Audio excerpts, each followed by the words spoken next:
Hi, it's Dorothy Guining with Scrapbooking, Quebec. In this video, I'll be creating a 12 by 12 sketch-inspired layout featuring Color Me Happy from Simple Stories. It's the first of a three-part mini-series called One Sketch, Two Looks, where I show how to create different looks using the same sketch simply by switching up material. I will be creating a page using one collection, and at the end of each video, I will show a second layout created using the very same design but different supplies. For the series, I will be using Color Me Happy and Rustic Legend, both collections from Simple Stories. Here is the sketch I'll be using from Page Maps, and there is a link to it in the description box below. So without further ado, let's get started. Here's what's on my table. You can see I do have the sketch handy. A bit later on, that will appear in the top left corner of my screen. Also, I'm going to be showing you my photos. Now, they are kind of wonky sizes. When I first saw the sketch, I kind of wanted two 4x6 photos, but my story is about a text conversation with a girlfriend. And when I screenshotted it, I was unable to get it in a 4x6 photo. So I printed it in a 4x7 photo. But by cropping it, I still cropped off the top and the bottom of the conversation. So in the end, I printed it on 4x7 with two white lines down the side of each photo, trimmed them off, which is why I ended up with this long, skinny photo. But obviously, you can use the photo sizes of your choice. I did narrow down my selection from the Color Me Happy paper pack. So that's what I have on my table right now. And you can also see I created a frame style foundation page. Now there is a tutorial on my channel where I explain how to do that and how to gut the paper from behind it. Mine has white paper, peacock from Simple Stories, and that black two-tone from Stampin' Up. Originally, I was going with brighter colors that coordinated with the collection. That pool, the orange, it looks fabulous with the paper that I selected. However, these colors are very bright, very saturated. The prints are very bold, and honestly, they're outside my comfort zone. So the reason why I brought in black was basically to kind of tone down this collection. I also showed you a handful of embellishments. Those are all from the Color Me Happy collection, and we will have a look at those later on in the process. So now I'm having a look at the sketch, and what I'm telling you here is I am going to mirror the sketch. So what you see on the left is going to be on the right, and what you see on the right is going to be on the left. So basically that main piece of paper, that vertical wide strip, mine is going to be on the left instead of the right. And the reason why I'm doing that is because of my photos. I want the longer one to be on the outer edge of a page. And if I did that on the left side, like the sketch, I would have covered up important aspects of the text conversation. So for that reason, I put it on the opposite side. And you can see I am doing it a bit different than the sketch. The sketch has two photos lined up side by side. I want to stagger mine a bit, and I want to overlap a bit. So again, I'm going to be mirroring the sketch, but using the same design. So now I'm just showing you how it's going to look with these different layers. Obviously, I'm going to have to cut into that polka dot paper and that lined paper. And again, my main paper is going to be that bright paper with all of the circles on it. I'm also going to have to bring in other elements as well, because at this point I've selected color for two layers at the top, but if you look at the sketch, there are three layers at the bottom, and also there is something where the journaling is. Basically, in my case, it's going to be to the left of the photos. At this point, I know I want double mats for my photos, so I am selecting the papers that I used for my frame style foundation. I tried the black, now I'm trying the peacock, but for the very same reason, when I selected the colors for my frame style foundation, I'm doing the same for my photos. I'm going with black just to kind of ground these bright colors that I find difficult to use. So off camera, I cut myself some mats. I did mat my photos, and now what I'm going to do is cut up some of these papers just to create some layers.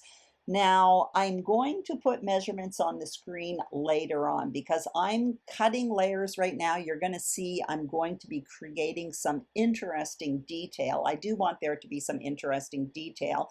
For this particular one right now, what I'm going to do is create a notebook border. So I have the border maker system from Creative Memories with a border maker cartridge that is for a notebook.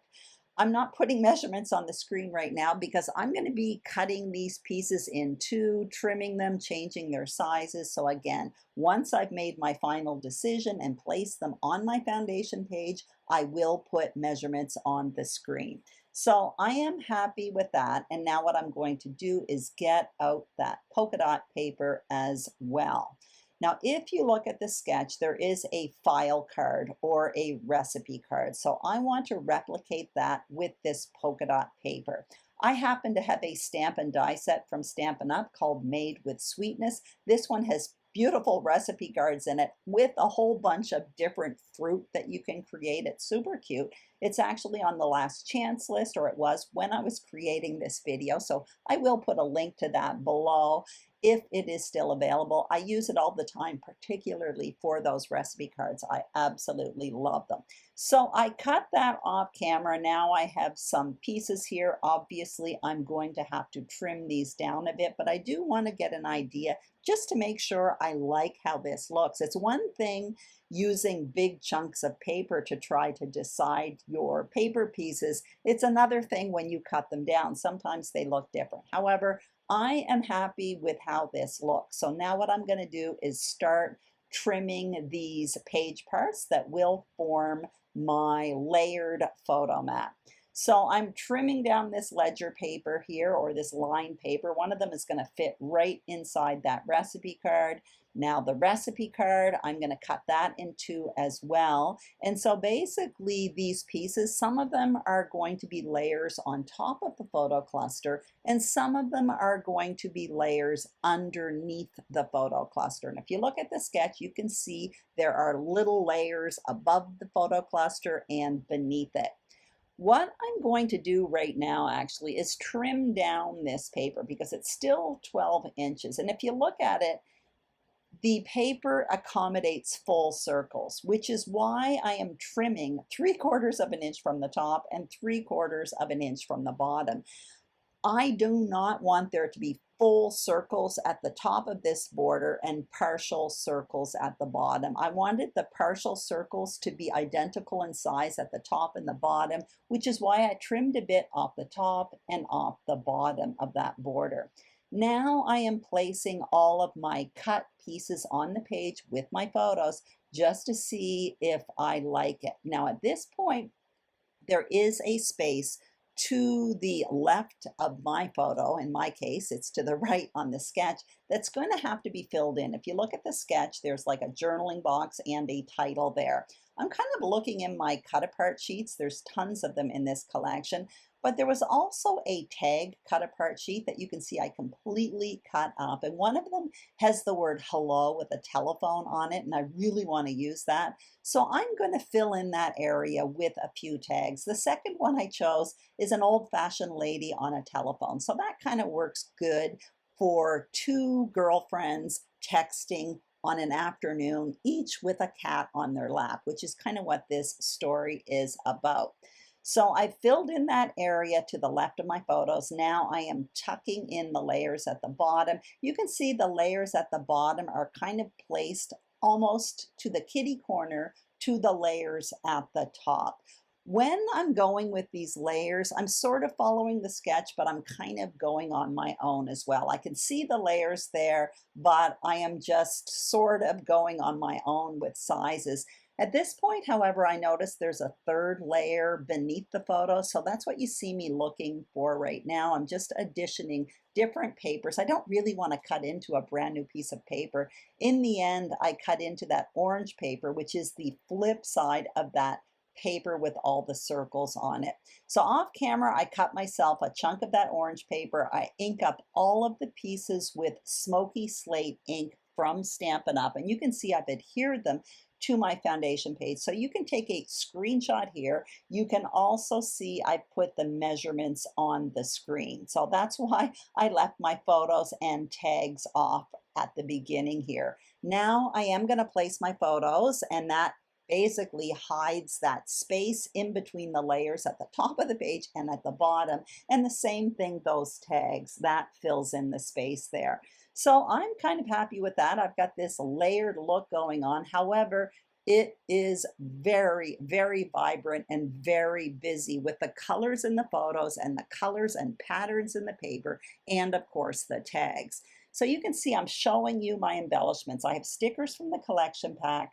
I have the chipboard collection from this Color Me Happy collection. I have those tags, of course, and I also have the adhesive brads and chipboard. So with that, I am going to embellish, but I can tell you right now there's going to be very little embellishing because already this page has a lot of energy and a lot of things going on really with all the patterns and the layers and the colors.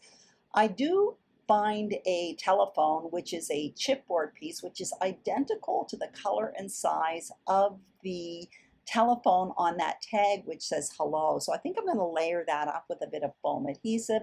I also have like a telephone dial behind it, again in chipboard, and I'm just playing around with that little scalloped piece with the white and black polka dots there.